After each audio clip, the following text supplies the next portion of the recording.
नमस्कार दोस्तों, ज्योतिष और ग्रह भाई अमरेंद्र में मैं आपका बहुत बहुत स्वागत करता हूँ। दोस्तों, आज मैं आपसे जो चर्चा करने वाला हूँ, जब पहले भी बता चुका हूँ कि नक्षत्रों की एक सीरीज है। 2700 नक्षत्र पर मैं आपसे इंडिविजुअली हर नक्षत्र की चर्चा करूँगा। तो अभी तक मैं उत्तरा फाल्गुनी नक्षत्र तक तो पहुँच गया हूँ। पार्ट नंबर 13 और 12 नक्षत्रों को मैं टच कर चुका हूँ।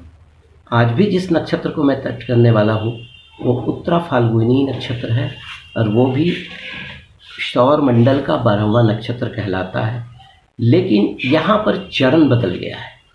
आज मैं आपसे चर्चा करूँगा दूसरे, तीसरे और चतुर्थ चरण में अगर किसी का जन्म होता है उत्तरा फाल्गुनी नक्षत्र में तो उनकी राशि बदल जाएगी। नक्षत्र का जो स्वामी होगा वो नहीं बदलेगा, लेकिन राशि बदल जाएगी। यहाँ पर जो होगा राशि कन्या राशि हो जाएगी, जिसके स्वामी बुध हो जाएंगे। और वैसे उत्तरा फाल्गुनी नक्षत्र के जो स्वामी होते हैं सूर्य होते हैं।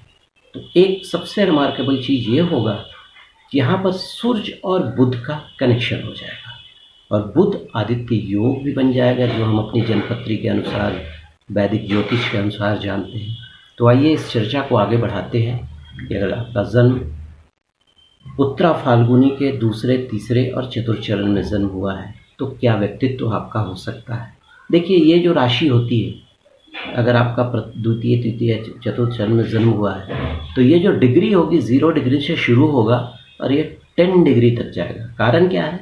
ये 3 चरणों को कंट्रोल करेगा, ठीक है।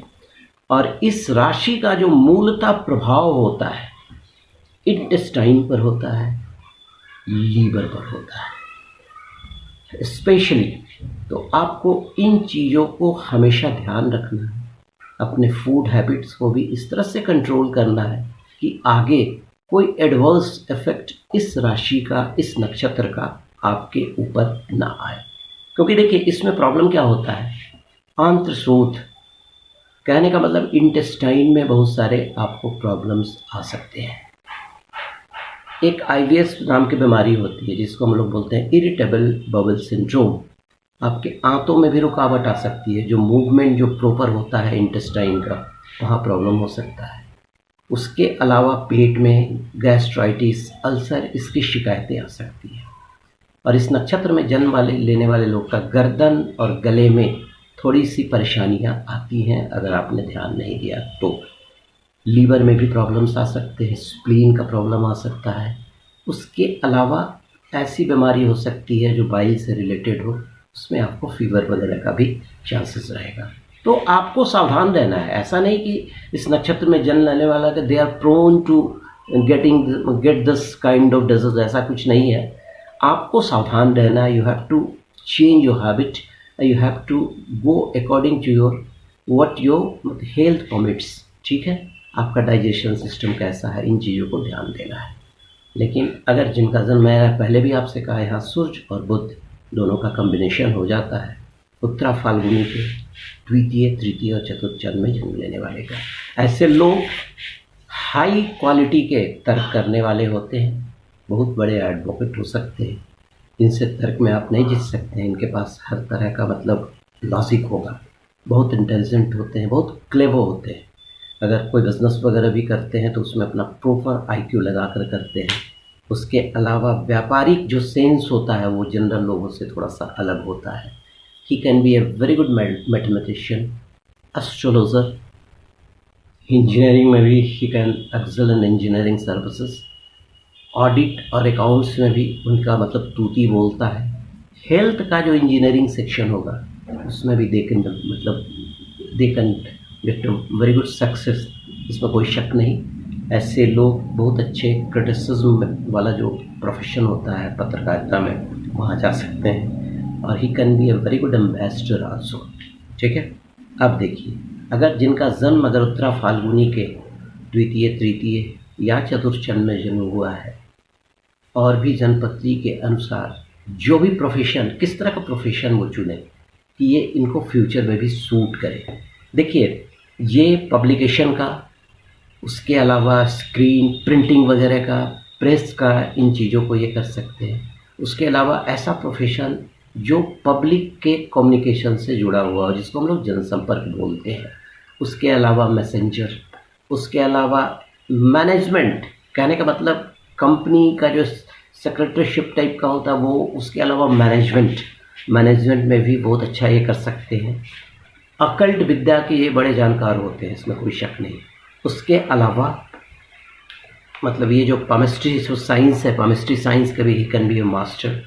टेलीफोन इंडस्ट्री में, ऑडिबल जो वॉइस इंडस्ट्री होती है उसमें, ज़मीन के अंदर जो खदान होता है उसमें भी ये एक्सेल कर सकते हैं, अच्छे कॉन्ट्रैक्टर हो सकते हैं।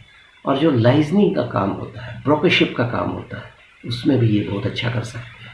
उतना ही नहीं, अगर ये मेडिकल की पढ़ाई कर रहे हैं तो ही can be a very good cardiologist, eye specialist ये हो सकते हैं, अच्छे हो सकते हैं।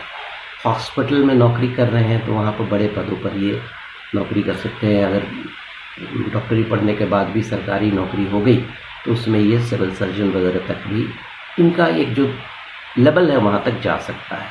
उसके अलावा डाक और तार विभाग, पोस्टल डिपार्टमेंट होता है, वहाँ पर भी ये आराम से कर सकते हैं काम। मेडिसिन का बिजनेस कर सकते हैं। वैद्य साहब जो हमारे होते हैं, अगर उनका उत्तरा फाल्गुनी नक्षत्र में जन्म हुआ है, दूसरे तीसरे और चतुर्थ चरण में, तो वो बहुत काम के और बहुत नॉलेज वाले वैद्य होते हैं। वैद्य की मतलब अगर वो नब्ज पकड़ना ठीक से जान गए तो समझ लीजिए आपका कल्याण कर देंगे। उसके अलावा जो इंस्ट्रूमेंटल, जो वायलिन हो गया, गिटार हो, मतलब इंस्ट्रूमेंट जो बजने वाला जो होता है उसका बिजनेस भी ये बहुत अच्छे तरीके से कर सकते हैं। तो दोस्तों, अगर आपका जन्म उत्तरा फाल्गुनी के दूसरे तीसरे या चतुर्थ चरण में जन्म हुआ है तो मैंने जो छोटी सी चर्चा आपसे की है, आशा है आपको पसंद आया होगा। उन चीज़ों को अप्लाई करें। और फिर से मैं अनुरोध करूँगा कि आप जो भी आपके जानकार ज्योतिष हैं उनसे एक बार चर्चा ज़रूर कर लें। चर्चा करने के बाद आप फिर आगे बढ़ें, उसके सूटेबल, उसके अनुसार अपने रत्न को पहनें। कुछ पूजा पाठ होता है उसको फॉलो करें, आपकी ज़िंदगी में हर तरह की सफलताएँ मिलेंगी। आपके लिए बहुत बहुत शुभकामना प्रेषित करता हूँ। अगर मेरा वीडियो आपको पसंद आया हो तो लाइक करेंगे, सब्सक्राइब करेंगे और जो बेल बटन होता है उसको दबाना ना भूलें कि सो दैट कि जब मैं कोई भी नया वीडियो दूँ तो आपको इन्फॉर्मेशन मिल जाए। Thank you very much.